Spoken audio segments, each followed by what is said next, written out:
We're back with Larry and Christine, and we're glad to have somebody who can speak to all of our questions about suicide, about the impact, about talking to people who we know might be having a problem. That's Dr. Christine Moutier, who's testified before Congress.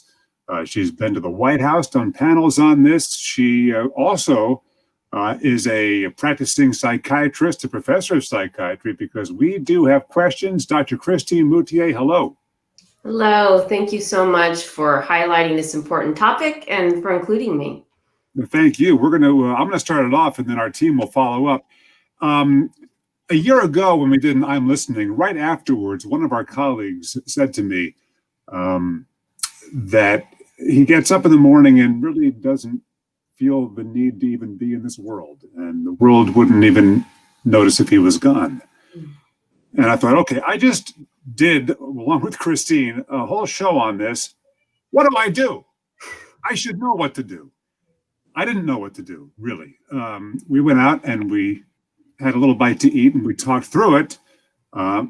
Fortunately, everything worked out fine, but I think that's the big question, Dr. Moutier, is when we know somebody's in danger of self-harm, we're not professionals like you are. What do we do?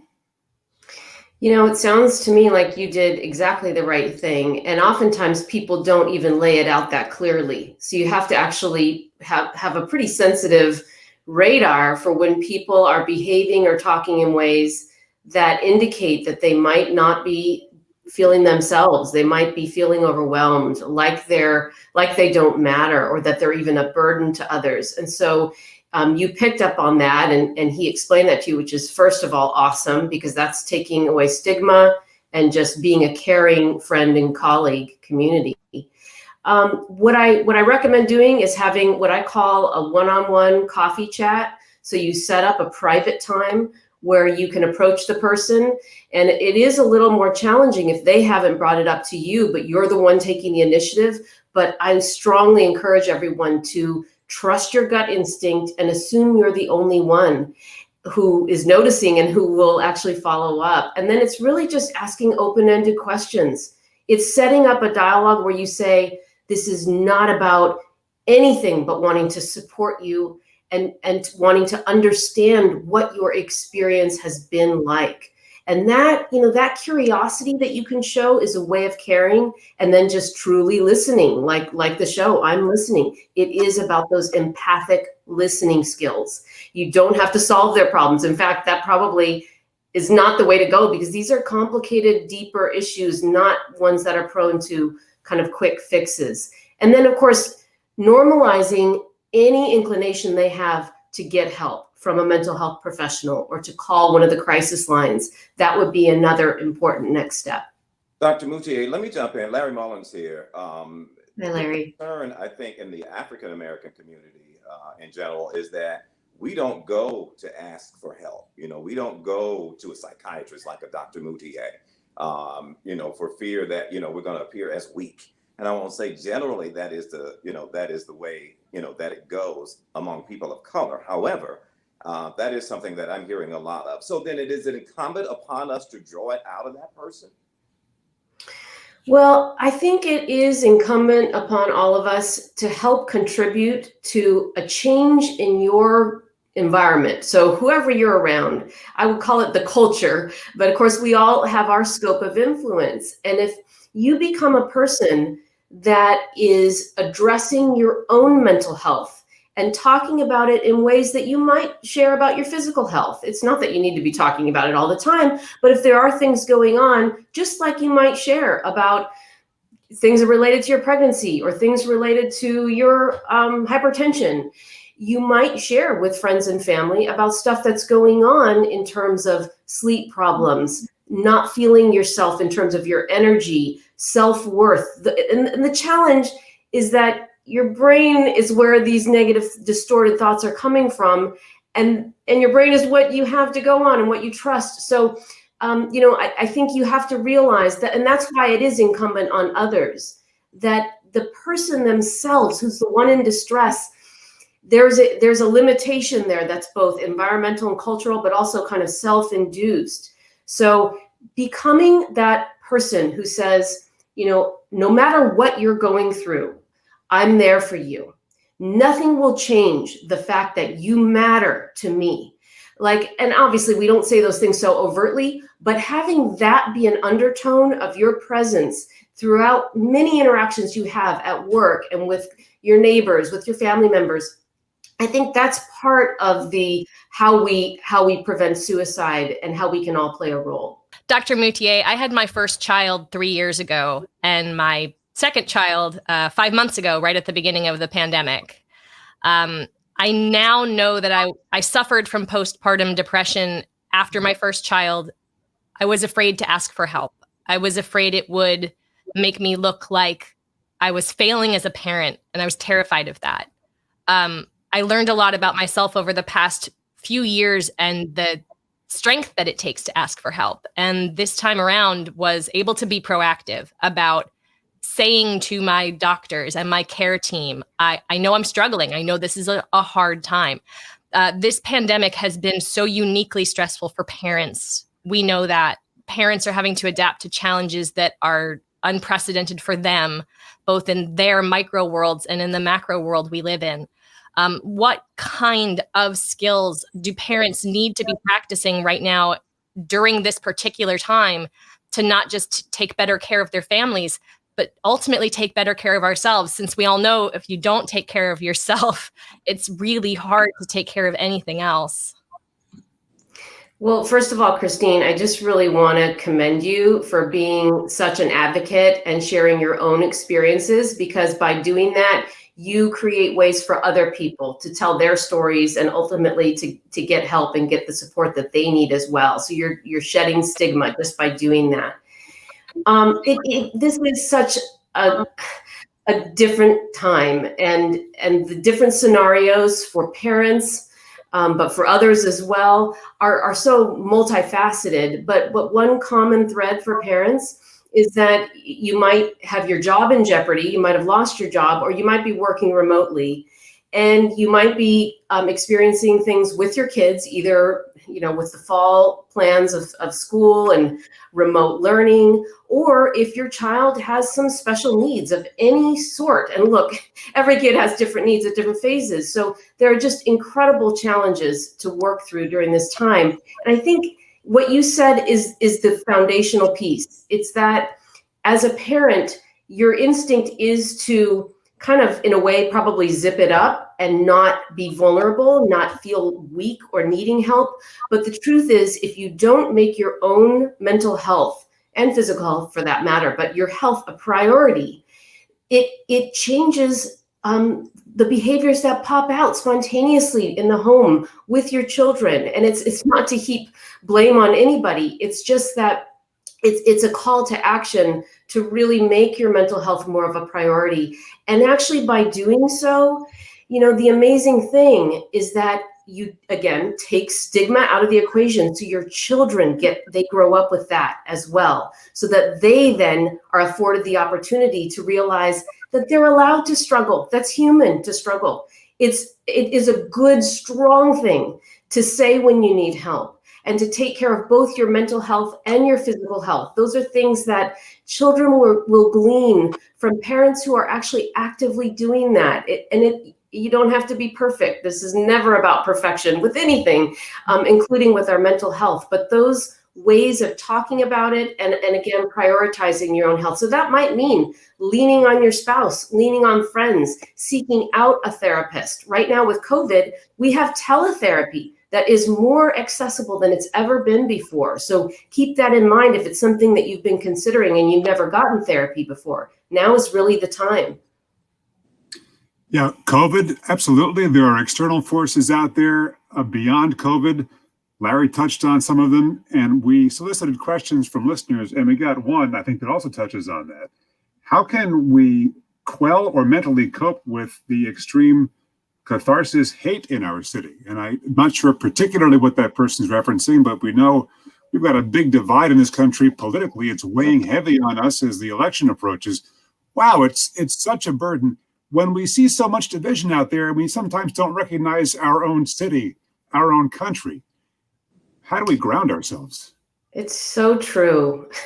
I mean, that listener actually express something that I think is true for all of us. And I will say that for myself, and I think for all of us, if we learn what tears us down mentally, what just saps our energy or makes us feel a sense of agitation or upset, it's okay, of course, to feel that if it motivates you to advocate for change. That funneling is a really healthy, constructive thing. But there's a point to which it goes way beyond that, and it is simply draining us of our resilience reservoir, is what I think of it. I think literally of a tank of fuel that we're constantly drawing from.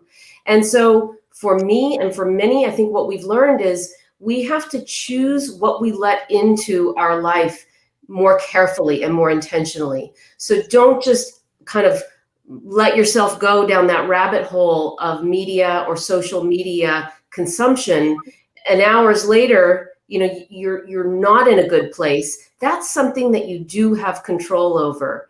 I think the other piece of it is in your communications about whether it's about racial injustice or whether it's about the presidential election or other things going on. I think the way that we communicate with others in our lives is partly also, it can affect our mental health. So we need to practice kind of healthy boundaries before just engaging in that debate. Really think twice about what are my goals in this situation, and am I really likely to accomplish that, or am I just wanting to kind of release thoughts and steam? So I know it's not an easy thing, and the social media culture can really feel like it's just kind of feelings unleashed, but you can unfollow certain, individuals and groups, and you can follow ones that are more positive, and again, have some influence over that. Dr. Moutier, let me ask though, what if you have no choice? Like the three of us who work in broadcast media, we report on these things every day. Talk about first responders who have to see it every day. Yes. We can't necessarily detach from it. What advice have you for Yeah. those of us who are, and I can't directly speak for Wayne and for Chris, but it drives me crazy. Straight up honest. I appreciate you sharing that, because I bet that's not an intuitive understanding that a lot of people have, that you're in a position where there's almost, in a way, exposure and vicarious trauma, in a sense, to all of the things that you see and report on and then have to process in terms of feedback. I think you need to find ways to stay in the healthiest place possible. And so there might be certain triggers for you, certain topics or types of feedback, that if you can identify it and kind of put it in a category, many people will work through these things by journaling, or of course, if you have a therapist, these are absolutely things that can be brought into therapy. It's also something that a trustworthy significant other or peer, colleague, a mentor, those are all ways to kind of land it in a better place. But again, it requires effort. It requires like concrete steps and strategy. And I'll say, as a physician, there's a lot of concerns about frontline health workers for some of the same reasons, that exposure can absolutely wear us down.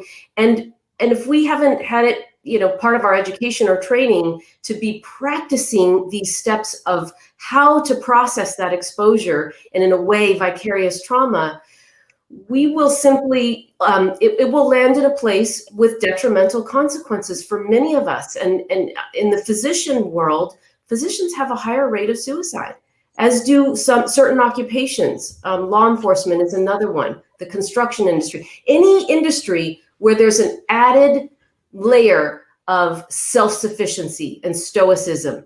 That is not good for our mental health. That only goes so far. You know what I mean? It's great to zip it up and go to work and do your job, but when it's to the detriment of your own health, mental health, and risk, life and death risk, that has gone way too far. We have got to get beyond that as a society. Dr. Moutier, something that I heard from both you and Larry right now is the importance really of being able to slow down in some of these moments. We live in a fast-paced world. We operate by instinct. Some of the professions that you just talked about, they understand in their professional lives, it's difficult sometimes to slow down and not trust those instincts because they've been so finely honed over the course of their careers. But that makes it, I think, more imperative to be able to take a step back and slow down in our personal lives. So you talked about action plans and skills. My own therapist reminds me just to have an index card sitting around that says slow down. So that I can see that and have a physical reminder that's important. What do you think are some easy action steps that those of us who find ourselves in these fast-paced, stressful environments can do in our personal time to really reclaim some of that for ourselves and our mental health? Good idea, Chris. Thank you. That's awesome. I think there are lots of things, and again, it's not really a one size fits all. So you kind of have to do some trial and error and figure out what works the best for you as an individual. For me, similarly, fast paced, if I don't take some intentionality with this, it's just gonna not happen. So for me, it's about actually using that breathing app on my watch and actually doing it twice a day instead of, dismiss. Some deep breathing, even for 1 or 2 or 3 minutes at a time, couple times a day, will bring all of your cortisol levels down and your mind back into center with your breathing and with your body and that awareness. That mindfulness is incredibly helpful. Some people will find that doing other activities like taking a walk, listening to music, journaling again, or yoga or other forms of exercise, running. Another key thing, I think, is our nighttime rituals. So, those phones are powerful magnetic instruments in terms of getting our attention. And I think if you're finding that you're just on that phone, spiraling around on social media or news or whatever, try something different. Try picking up a book. It could be a book of meditations. It could be something from your faith tradition. Try something. And there are actually, back to electronics, there are apps that are developed for nighttime and that will actually help your brain. Your brain releases that melatonin and gets you ready for sleep. And we're actually disrupting that by being on a bright screen, telling our brains that it's time to be awake. So those are just a couple of things that I'm kind of working on right now for myself that I find, in addition to, I am really practiced at exercise. That's something that I enjoy, and if I stop doing it, I notice it right away. But when you're exercising, whatever it is you do, remind yourself to allow your mind to slow down and just come into the moment. So that, again, that practice of being in the moment can help with the rest of kind of how our brains and our physiology are processing everything else going on the rest of the day. Sound advice. Larry, Christine, I'm sure you agree. Wouldn't you love to have Dr. Moutier as our own personal therapist? No, right? No. Thank you. Very good advice. Thank you so much. Thank you. Chief Medical Officer of the American Foundation for Suicide Prevention, Dr. Christine Moutier. We really appreciate it. Thank you. Thanks. You guys are doing great work. Thanks so much.